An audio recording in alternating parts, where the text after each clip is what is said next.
नमस्कार दोस्तों, हम लोग घरों में या फिर अपने जीवन में जो भी रेगुलर साधारण सा पानी पीते हैं ना, वो पानी अगर अपने आप को दूध के साथ मिला देना, भैया जैसे बहुत से दूध वाले लोग होते हैं, वो पानी मिलाते हैं ना दूध में, तो उस पानी की कीमत बढ़ जाती है। अब वो साधारण सा पानी दूध के भाव में बिकने लगता है, 50 रुपये लीटर, 60 रुपये लीटर, 40 रुपये लीटर।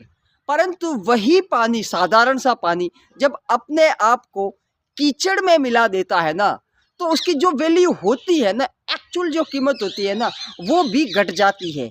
अब वो पीने के लायक भी नहीं है साहब। अब उसे कोई लोटे में डालना, गिलास में डालना भी पसंद नहीं करेगा, क्योंकि उसने अपनी कीमत को घटा दिया है। उसने अब संगत किसकी कर ली है? कीचड़ की संगत कर ली है, और कीचड़ को कोई लोटे में डालना पसंद नहीं करता। सर, कुल मिलाकर कहना सिर्फ इतना सा चाहता हूँ कि आपके जीवन को सबसे ज़्यादा जो चीज़ प्रभावित करती है ना, वो है आपकी संगत। आप किन लोगों के साथ उठते बैठते हो, उनके विचार कैसे हैं, उनकी सोच कैसी है, उनकी धारणाएं कैसी है, वो ज़िंदगी को किस नज़रिए से देखते हैं, ये सारी चीज़ें आपके जीवन पर सीधा सीधा सकारात्मक या फिर नकारात्मक असर डालेगी। इसमें रत्ती भर भी संदेह नहीं है सर। इसलिए सिर्फ इतना सा ही कहना है कि आप अगर चाहते हो भैया कि जीवन में कुछ ढंग का अचीवमेंट हो, आपके सपने पूरे हो, आपको बड़ी बड़ी लग्जरी गाड़ियाँ मिले, आप जैसा जीवन जीना चाहते हो वो जीवन जी पाओ, तो सबसे पहले आपको संगत के मामलों में खुद को ध्यान रखना पड़ेगा। आपको देख कर संगत करनी पड़ेगी। आप क्या सोचते हो? आराम से बढ़िया अपने आवारा दोस्तों के साथ घूमते रहते हो, बैठते रहते हो, आराम से ड्रीम 11 पर मैच लगाते रहते हो, और आपको ये लगता है साहब, आपको ये लगता है कि आप तो उनसे अलग हो, उनका जीवन तो पता नहीं कैसा होगा, परंतु आपका अलग होगा। तो आप गलत जा रहे हो, आप गलत जा रहे हो, इसमें कोई शक नहीं है साहब। क्योंकि एवरेज आदमी का जीवन ऐसा ही होता है।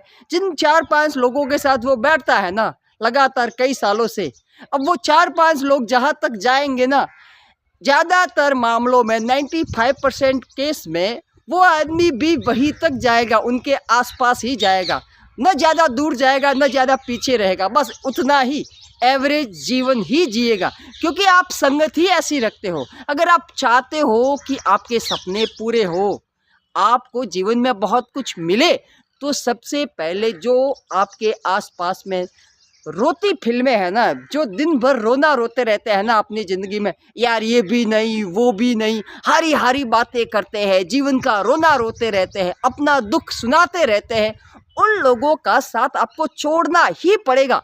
क्योंकि देखिए साहब, एक मान लीजिए एक गाड़ी में बढ़िया ट्रक में टमाटर भरकर जा रहे हैं, बिकने के लिए मंडी में जा रहे हैं, ठीक है। अब उस टमाटर से भरे हुए ट्रक में आपने 5 किलो एप्पल लाकर मिला दिए। अब मंडी में जब वो जाएंगे ना, वो ट्रक जब मंडी में पहुंचेगा ना, तो वहाँ पर मंडी में जो खरीदार होगा, जो उस पूरे ट्रक को खरीदेगा ना, वो किस भाव में बिकेगा? टमाटर के भाव में बिकेगा या फिर सेब के भाव में बिकेगा, एप्पल के भाव में बिकेगा? निश्चित तौर पर वो टमाटर के भाव में ही बिकेगा। भले उसके अंदर 5 किलो सेब है, फिर भी वो सेब भी टमाटर के भाव ही बिकेगी। यहाँ पर सेब की कीमत अपने आप कम हो गई है। क्यों? मंडी तक पहुँचने में वो किसकी संगत से जुड़े हुए हैं? टमाटर की। टमाटर के साथ वो मंडी तक पहुँचे हैं। इससे तो बढ़िया होता कि वो सेब अकेले, भले 5 किलो है ना, तो वो अकेले मंडी तक पहुँचते ना, बिना टमाटर के सहारे, तो हो सकता है उसकी कीमत ढंग से आती, यानी कि उसके मुताबिक ही कीमत आती। परंतु उन्होंने गलती ये कर दी सर कि वो टमाटर के ट्रक में सवार होकर मंडी तक पहुँचे, और जैसे ही मंडी वाले की नज़र पड़ी कि भैया टमाटर की गाड़ी आ गई है ना, तो टमाटर के भाव ही बिकी, वो भी 20 रुपये किलो ही बिकी साहब, 20 रुपये किलो। जबकि असल मूल्य उन एप्पल का 150 रुपये किलो था। क्या भाव बिकी वो? 20 रुपये किलो। गलती कहाँ पर हुई साहब? गलती कहाँ पर हुई? सिर्फ संगत की वजह से, सिर्फ और सिर्फ संगत की वजह से 150 रुपये बिकने वाली एप्पल 20 रुपये किलो बिकने पर विवश हो गई साहब। तो सर कहने का मतलब सिर्फ इतना है कि अगर आप ये चाहते हो कि आपके जीवन में ग्रोथ आए, आप कुछ ढंग का कर पाओ, तो आपको निश्चित तौर पर संगत के मामले में ध्यान रखना ही पड़ेगा। और अगर आपको ये लगता है साहब कि आप तो अलग हो, आप पर संगत का असर नहीं होता, तो मैं एक चीज़ बता देता हूँ यहाँ पर। देखिए सर, अगर आप फूलों के बगीचे में घूमने जाओगे ना, वहाँ पर आप किसी भी फ्लावर को टच मत करो, फिर भी आप खुशबू को साथ में लेकर आओगे। जब आप उस बगीचे से बाहर आओगे ना, तो महक अपने आप आपके अंदर से आने लगेगी। उसी तरीके से अगर आप कोयले की खदान में चले जाओगे ना, तो साहब वहाँ पर भी आप किसी चीज़ को टच मत कीजिए, बिना टच किए बाहर आ जाइए। उस पूरी खदान में घूमकर चक्कर लगाकर आराम से बाहर निकल आइए।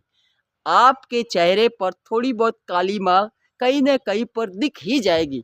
सर कहने का मतलब यह है कि आप कितने ही चालाक हो, कितने चतुर हो, परंतु कोई फर्क नहीं पड़ता साहब, क्योंकि उनके जो नकारात्मक भावनाएं हैं, नकारात्मक विचार है, नकारात्मक सोच है ना, वो जाने अनजाने में आपकी लाइफ को प्रभावित करेगी ही करेगी।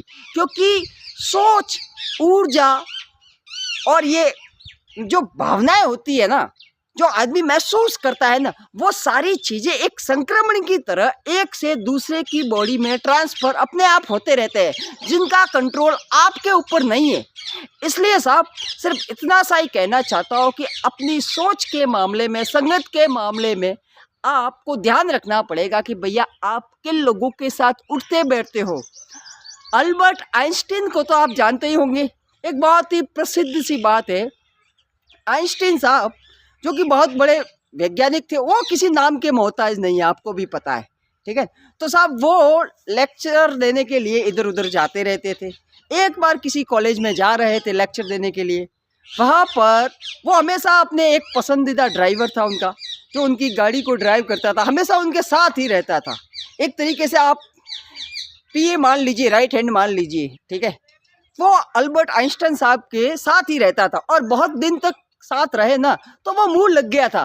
तो एक बार ट्रैवलिंग में वो कहीं जा रहे थे स्पीच देने के लिए, तो उस ड्राइवर ने आइंस्टीन साहब को बोल दिया कि आइंस्टीन साहब, अब तो मैं भी इतना सीख गया हूँ कि मैं आपकी तरह कहीं पर भी जाकर भाषण दे सकता हूँ, स्पीच दे सकता हूँ, लेक्चर दे सकता हूँ। तो आइंस्टीन थे, उनको बात जच गई। चलो कोई बात नहीं, वैसे भी आज हम जिस जगह जा रहे हैं ना, वहाँ पर मेरे को कोई जानने वाला नहीं है। एक काम करो, आज के दिन तुम आइंस्टीन बन जाओ और मैं ड्राइवर बन जाता हूँ। ड्राइवर बोला ठीक है। तो साहब वो दोनों पहुँचे जहाँ पर उन्हें स्पीच देनी थी ना, वहाँ पर वो पहुँचे। तो जो ड्राइवर आइंस्टीन बना हुआ था ना, वो मंच पर पहुँचा और वहाँ पर अच्छी तरीके से लोगों को संबोधित करके अपनी पूरी वो स्पीच को कंप्लीट किया। जितने में ही एक चालाक लड़का वो खड़ा हो गया और उसने एक बढ़िया प्रश्न पूछा उस ड्राइवर से, जो आइंस्टीन बना हुआ था ना, उसको प्रश्न पूछा कि इसका जवाब दीजिए मेरे को। तो उस ड्राइवर ने दिमाग लगाते हुए कहा, इन छोटे मोटे सवालों का जवाब मैं दूंगा क्या? अरे इसका जवाब तो मेरा ड्राइवर भी दे सकता है। जो असली आइंस्टीन थे ना, वो ड्राइवर के रूप में बैठे हुए थे, तो वो वहाँ पर खड़े हुए और उन्होंने उस लड़के के सवाल का जवाब दे दिया।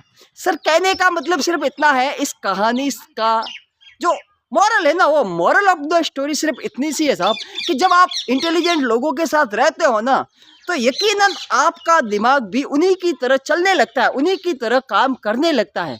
इस कहानी से तो यही सीखने को मिलता है साहब। देखिए कितनी फास्ट उस ड्राइवर ने अपना बचाव भी किया, उस लड़के के सवाल का जवाब भी दे दिया और सब कुछ बढ़िया आसानी से, बड़ी आसानी से अपनी समझदारी के दम पर वो कर पाया।